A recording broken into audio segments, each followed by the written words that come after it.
Curious George by H.A. Ray. This is George.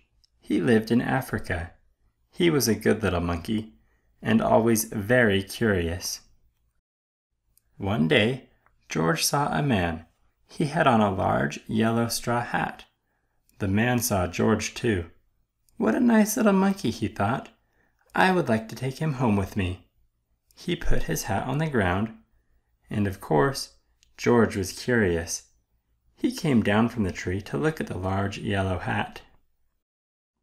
The hat had been on the man's head. George thought it would be nice to have it on his own head. He picked it up and put it on. The hat covered George's head. He couldn't see. The man picked him up quickly and popped him into a bag. George was caught. The man with the big yellow hat put George into a little boat, and a sailor rowed them both across the water to a big ship. George was sad, but he was still a little curious. On the big ship, things began to happen. The man took off the bag, George sat on a little stool, and the man said, "George, I am going to take you to a big zoo in a big city. You will like it there. Now run along and play, but don't get into trouble." George promised to be good, but it is easy for little monkeys to forget. On the deck, he found some seagulls. He wondered how they could fly. He was very curious. Finally, he had to try. It looked easy, but... Oh, what happened? First this, and then this. Where is George? The sailors looked and looked. At last they saw him, struggling in the water and almost all tired out. "Man overboard!" the sailors cried as they threw him a lifebelt. George caught it and held on. At last he was safe on board. After that, George was more careful to be a good monkey, until at last the long trip was over. George said goodbye to the kind sailors, and he and the man with the yellow hat walked off the ship onto the shore and on into the city to the man's house. After a good meal and a good pipe, George felt very tired. He crawled into bed and fell asleep at once. The next morning, the man telephoned the zoo. George watched him. He was fascinated. Then the man went away. George was curious. He wanted to telephone too. 1, 2, 3, 4, 5, 6, 7. What fun!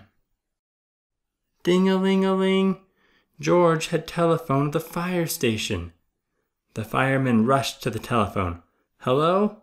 Hello?" they said. But there was no answer.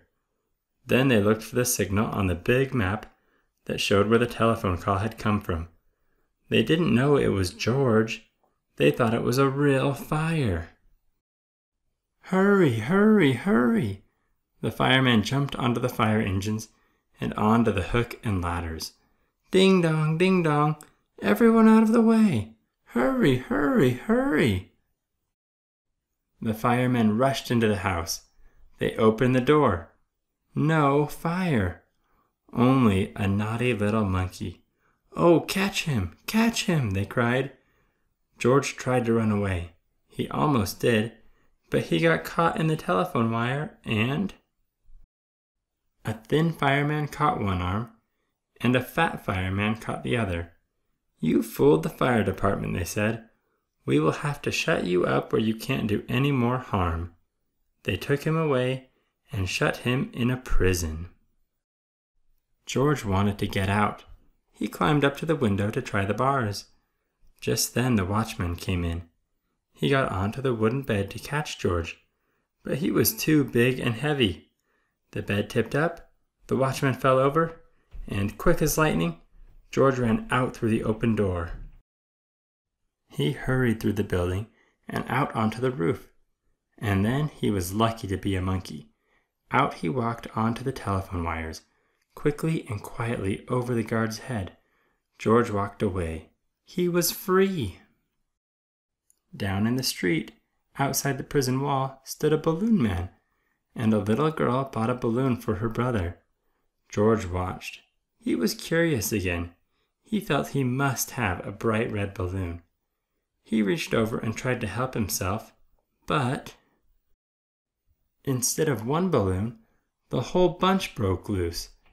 In an instant, the wind whisked them all away, and with them went George, holding tight with both hands.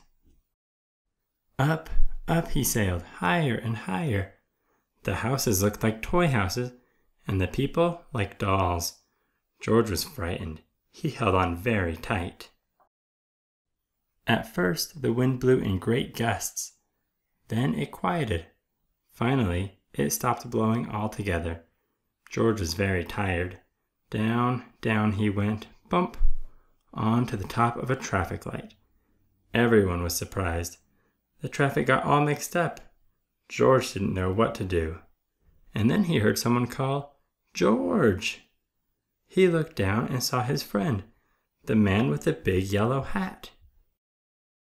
George was very happy. The man was happy too. George slid down the post, and the man with the big yellow hat put him under his arm. Then he paid the balloon man for all the balloons. And then George and the man climbed into the car, and at last away they went. To the zoo!